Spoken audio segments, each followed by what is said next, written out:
ahead and start this. I farted, I'm sorry. It goes right here. Okay, we're live on Instagram. Let's see. Oh, and we're live on there. Okay, cool. Hey. How's everybody doing out there? This is Tony Johnson. And Tony Johnson as well, Tony Jr. Yeah. Both Tonys. We decided to go live.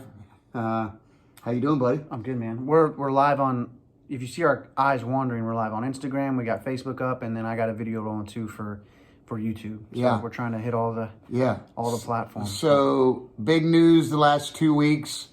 Faith on the Field, the pastoral ministry of a football coach, has been out on Amazon, and it's been awesome. It's way surpassed our expectations, and just honored and blessed that any of you would read this, that you would buy this. I even bought my own copy. I have but one. We only have one copy in the house. Yeah. So the author copies are coming. The author copies are coming, and if you contributed to the book, absolutely you'll get one in the mail. But I think tonight, more than anything, we wanted to just share our heart and actually read. Right? Mm-hmm. I mean, we're going to read some of the book to you, so that you can get a little illustration into our heart and what we're doing. And Tony, I had a great conversation today with a former Cedar Hill football coach. He asked me, he said, what was the book about? And just to let you guys know, we wrote this book with the intent to not only leave a legacy for his children, my grandchildren, my future great-grandchildren, to give them a little insight about my heart and what I believe a coach does and should be about. And then just kind of talk about the pitfalls that can befall all of us in coaching. Give a little bit of my history, my story, my dreams, my desires, my failures. I think you talk a little bit about your experience as a Division I football player and what you've done with your life coaching at Arlington Martin. Yeah. And but then Tony had the great idea when we wrote the book to include some famous pastors and some really, really successful coaches. And I'm blown away by what they wrote. Chris Melson, Mansfield Legacy. Coach Greek at Liberty Argyle. Coach Corella, the strength coach at Georgia Tech. I mean, the list goes on and on and on.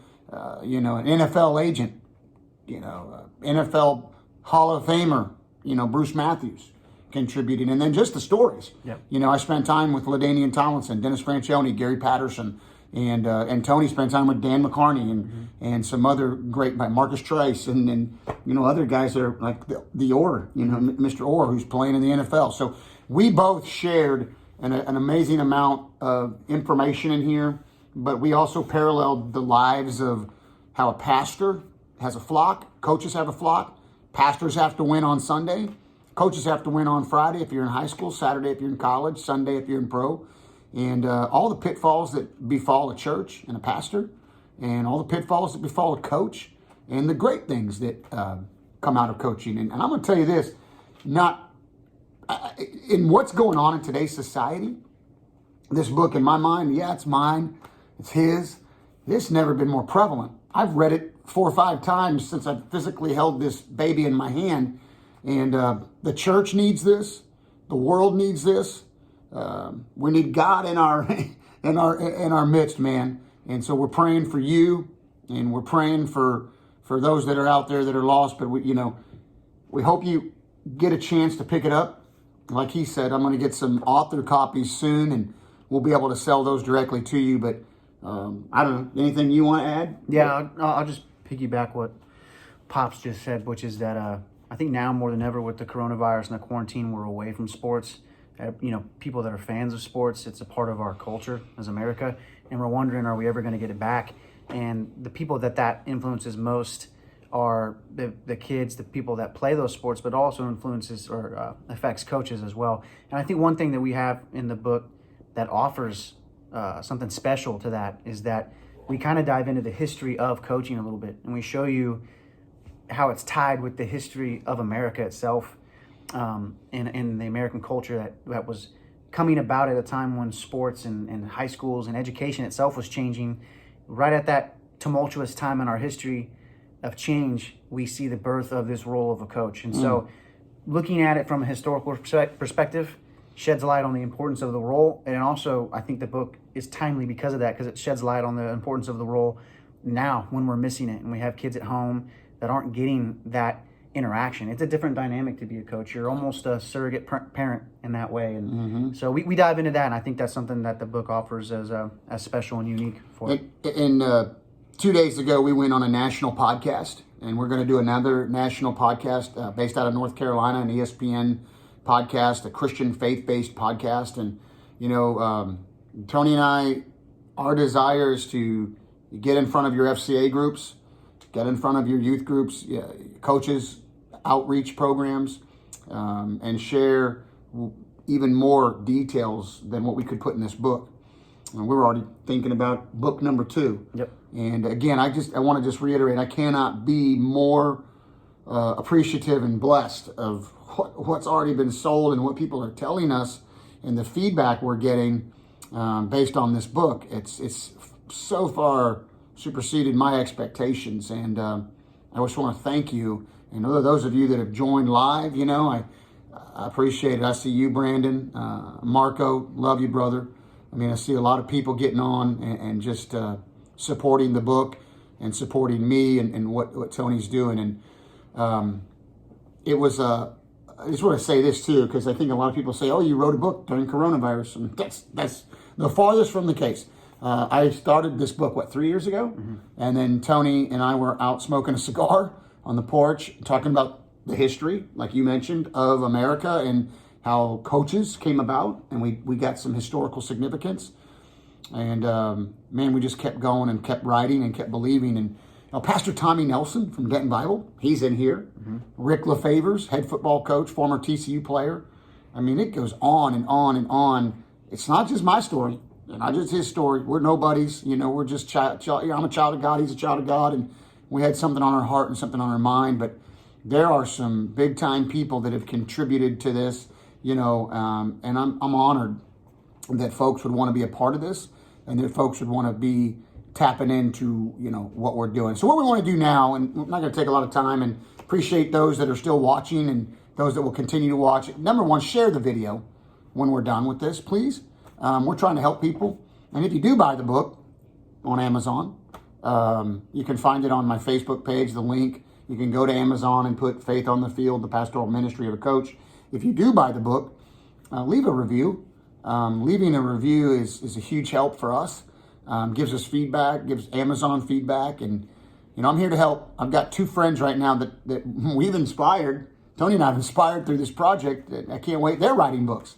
And I'm helping them, and they know who they are if they're listening. And so I'm excited for their books.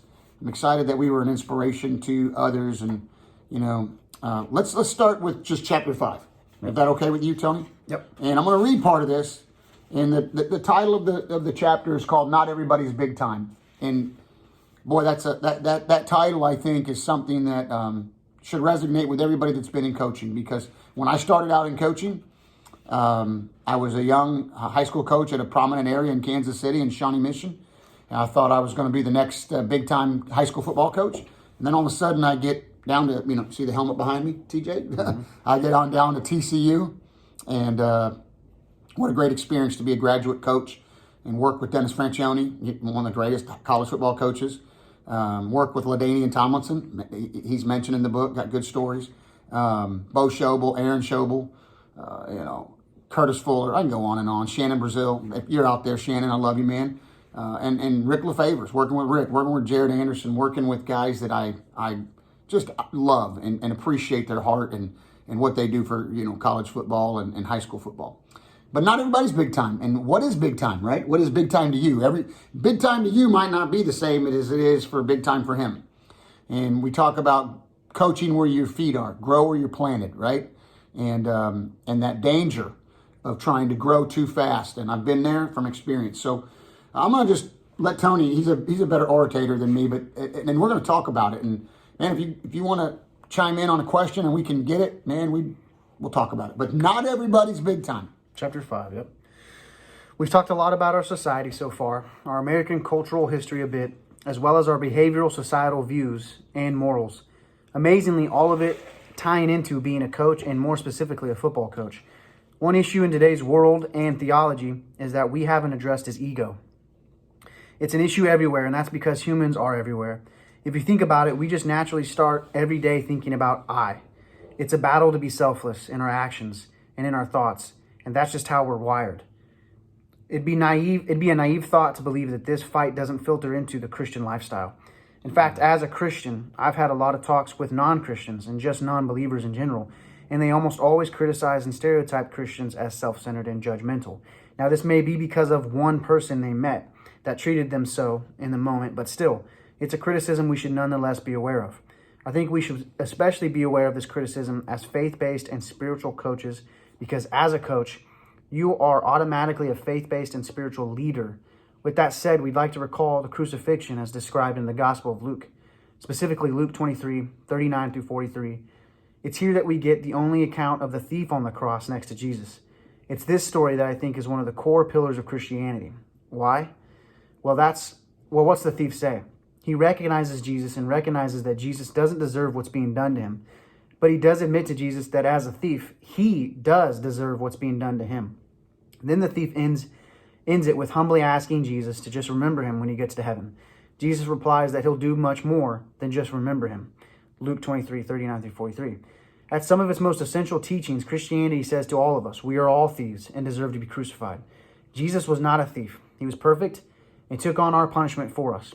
We are to look at Jesus and say exactly what the thief did. Lord, I am a thief, in parentheses sinner, and you are not. I deserve punishment, but you do not. Yet you still took it from me and my sin. The Bible also mentions how all our righteous acts are like filthy rags in Isaiah 64, 6. Therefore, there is literally nothing we can do to get to heaven. Jesus is the only salvation.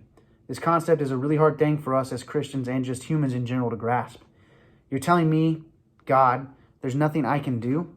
Nope, is his answer. Accept Jesus into your heart and take it.